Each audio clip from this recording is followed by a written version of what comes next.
Bon, je viens seulement sortir du rucher, je ferme la porte et je m'aperçois qu'il y a un frelon qui est monté en haut de la tente. Donc je suis obligé d'y retourner pour le filmer. Allez, c'est reparti.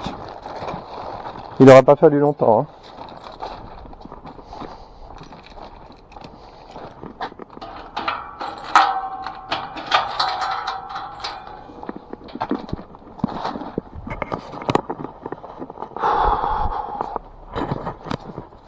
Ah, j'ai laissé de la nourriture pour le chat, pour Chapaume, parce que mon chat à moi, il mange pas ça, il n'en veut pas. Donc j'ai laissé la boîte ici, pour le Chapaume d'ici. Allez, on va voir ce frelon.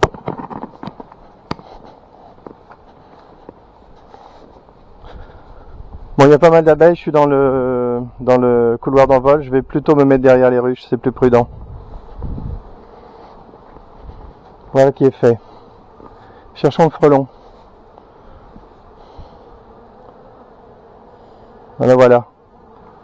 Il est à l'intérieur. Alors là, c'est vraiment une remarque. Bon, mon truc, mon tissu maillé là que je viens d'installer, il est pas bien régulier, hein, donc ça faut. Voilà, je déplace, hein, c'est pas compliqué, hein, je le déplace, je le tends un peu mieux. Franchement, là, c'est pas terrible. Il faudra que je fasse un petit peu attention. Ouais, faut faire un petit peu attention. Alors là, comme je disais, là, c'est une observation intéressante qu'on a déjà fait plusieurs fois. C'est que on capture des frelons qui n'ont même pas capturé d'abeilles. Ça, c'est nouveauté de 2021. En 2020, je fais ça d'une main, hein, j'ai du mérite. En 2020, on disait qu'on perdait une abeille par frelon capturé. Parfois 2 abeilles quand il y avait un frelon psychopathe qui se mettait à lâcher une abeille et en tuer une autre. Mais franchement, c'est rare. Dès qu'un frelon est stressé, il veut s'enfuir. Par exemple, c'est le cas là, le frelon a compris qu'il a un problème. Il veut s'enfuir, il ne s'intéresse plus du tout aux abeilles, donc il ne tue plus aucune abeille. Bon, comme je disais, parfois, il se relâche et il se remet à chasser, il tue une abeille. Mais vraiment, c'est très rare. Rapidement, il est exténué et il ne pense qu'à une chose, c'est s'enfuir. La première année, on avait un phénomène curieux, logique, curieux, désagréable. C'est qu'il y avait des abeilles qui étaient en haut de la tente. Elle est pas bien calée, ma tente. Il y avait des abeilles qui étaient en haut de la tente et qui attaquaient le frelon. Alors, non, très mauvaise idée, hein. Si vous avez des abeilles, vous leur dites de ne pas attaquer les frelons. Ne jamais attaquer les frelons. Une abeille qui attaque un frelon, c'est une abeille qui est morte. Il n'y a pas photo, hein. Le combat dure 3 secondes et l'abeille est dans le bec du frelon. Mais je n'ai pas revu ça. Voilà comment je fais en bas. Ça marche avec les varets, hein, je cale comme ça. Je dis pas que ça marchera avec toutes les ruches. Et là, c'est un petit peu mieux calé. Bon. Ben voilà, je suis content, j'ai mon observation. Pour les personnes qui ont des doutes sur le comportement du frelon, ben voilà. J'étais en train de sortir et j'ai vu un frelon qui est rentré dans la tente. Et il a eu l'idée de monter dans la tente tout en haut tout seul. Pourquoi? Parce qu'il explore. Déjà parce qu'il explore. Donc il est venu voir. Ensuite il a vu des abeilles en haut, ça a dû l'attirer. Et ensuite il s'est dit non mais c'est pas bien là, j'ai envie de partir. Et dès qu'il se dit qu'il veut partir, c'est fini pour lui. Parce qu'un frelon qui veut s'échapper, parce qu'il est stressé, parce qu'on lui a donné un coup de pied, parce qu'il s'est fait attaquer par des abeilles, parce que n'importe quoi, il veut repartir au nid, et un frelon qui veut repartir au nid, il s'envole vers le haut, il ne redescend pas. Donc là, il va bien faire quelques tentatives, il va descendre de 30 cm, et rapidement, il va repartir vers le haut, il va rester bloqué.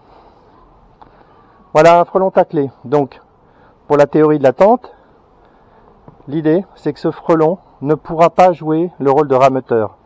Admettons que ce frelon, on voit des abeilles qui traversent, elles, sans problème, hein, je vais en montrer de temps en temps. On voit qu'il y a peu d'abeilles dans la tente, c'est plaisant.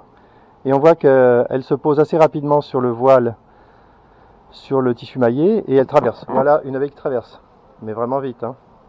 Le frelon doit être écœuré, lui il ne peut pas passer. Alors en tout début de saison, hein, on remarque que les tout petits frelons traversent, ça n'a aucune importance.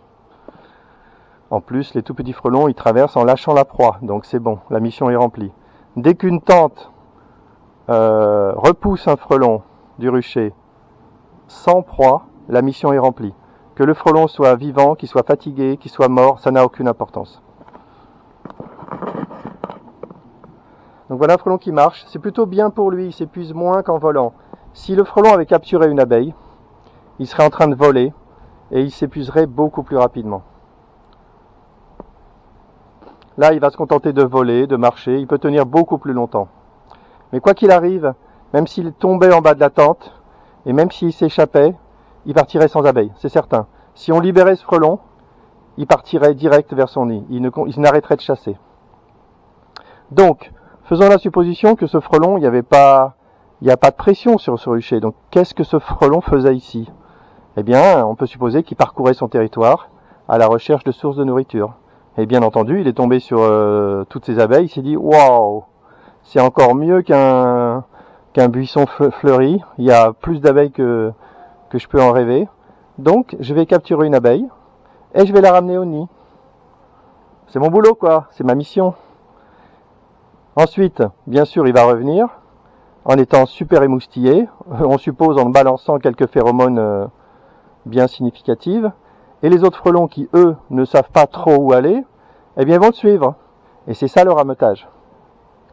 Une fois que les frelons connaissent le chemin, ils n'ont plus besoin qu'on leur explique, ils connaissent le chemin, ils viennent direct. Et d'ailleurs, on le voit, je le montrais hier dans une vidéo sur le rucher de Francis, on voyait un frelon qui arrivait doucement, il se mettait à hauteur du bouclier, j'appelle ça le bouclier, de la muselière. Il a capturé une abeille en 3 secondes et il est parti. J'ai juste eu le temps de faire la vidéo. Terminé. Donc voilà ce qui se passe quand les chemins sont établis. Plus besoin d'éclaireur, plus besoin de rameutage, c'est terminé. Le nid de frelon connaît le rucher. Là, grâce à notre système novateur, la tente anti-frelon frontale, système presque breveté, s'il vous plaît, en attendant le bon vouloir de l'INPI, ce qui n'est pas rien. Hein. L'INPI, c'est l'État français, hein, donc c'est comme l'ONF, c'est comme le SIAG, c'est comme l'ex-Union soviétique, c'est l'administration. Voilà. Et donc là, c'est à leur bon plaisir. Hein. Donc s'ils vous disent non, votre système, nous, on l'a fait étudier par des gens dans un pays de l'Est qui lisent même pas le français, c'est pas grave. Hein. Ils prennent Google, ils traduisent le brevet. Ils voient 2-3 mots-clés et ils disent « Non, mais ça a déjà été fait, ça. Regardez, je vous donne 3 brevets qui l'ont déjà fait. » Une honte, c'est une honte. C'est une honte. Moi, là, mon expérience avec l'INPI, c'est que j'ai compris qu'ils défendent pas du tout les brevets français. Ils n'en ont rien à foutre. Donc c'est comme ça, hein. C'est comme le SIAG, c'est comme l'ONF, c'est comme l'État français. Il faut faire avec, on n'a pas le choix. Hein. Ça, tant qu'ils auront le pouvoir, ils auront le pouvoir et puis on dépendra d'eux. Simplement, il faut vivre avec et contourner autant que possible. Donc là, le combat n'est pas terminé, parce qu'ils sont tellement ridiculisés en envoyant ces échanges écrits dans lesquels ils reconnaissent qu'ils font étudier les brevets par des gens en Europe, on ne sait pas où, qui parlent même pas le français, qui font un travail de merde. Donc moi, je me suis contenté de répondre. J'ai répondu aux objections. Ah putain, mon voile, il est descendu. Ah, l'horreur. Je vais corriger. Là, le frelon, il pourrait sortir. Hein. Donc, je vais corriger là rapidement. Je vais arrêter mon énervement contre l'INPI et je vais corriger. Voilà, donc j'aurais peut-être un combat à mener pour que mon brevet soit accepté. Mais là, déjà, je pense que ça va être bon. Je suis dans la dernière phase. Il se pourrait qu'il l'accepte avant que je sois obligé de faire un procès. Ah, le frelon est descendu. Oh, ça c'est voilà, un frelon, pas mal. Voilà, le frelon est descendu, il était pas très fatigué. Ah, ça c'est intéressant. Le frelon est descendu, c'est très rare. Hein. Il est descendu, il n'était pas très fatigué, il s'est un peu calmé, il a eu de la chance, il n'était pas trop stressé. Il est descendu, il est parti par la porte. Sauf que si on regarde maintenant, si on regarde sur le rucher, il n'est plus là, il ne chasse plus. Donc c'est le cas de figure quand même un peu rare. Il avait aussi de la chance qu'il n'y avait pas déjà des frelons en haut de la tente. Résultat, quand il y a des frelons, ils ont tendance à rester ensemble, ils sont grégaires. Donc là, comme il n'y avait pas de frelons, il était un petit peu moins attiré en haut. Donc là, effectivement, il est descendu et il s'est échappé. Mais il est plus là, on le voit, il chasse plus. Ce frelon va repartir stressé, contrarié à son nid sans abeilles. Donc ce frelon ne fera pas de rameutage. Et c'est pas la peine de rêver, les insectes, ok, l'adaptation, faut quand même comprendre ce que ça veut dire, l'adaptation c'est quand même pas n'importe quoi. Ce frelon-là n'a rien appris de cette expérience. La prochaine fois qu'il viendra, il fera exactement la même chose. Voilà, je commence à mourir de chaud, donc j'arrête la vidéo, je réajuste mon voile qui est tombé, et je rentre chez moi pour boire un bon coup d'eau fraîche. Allez, fin de la vidéo.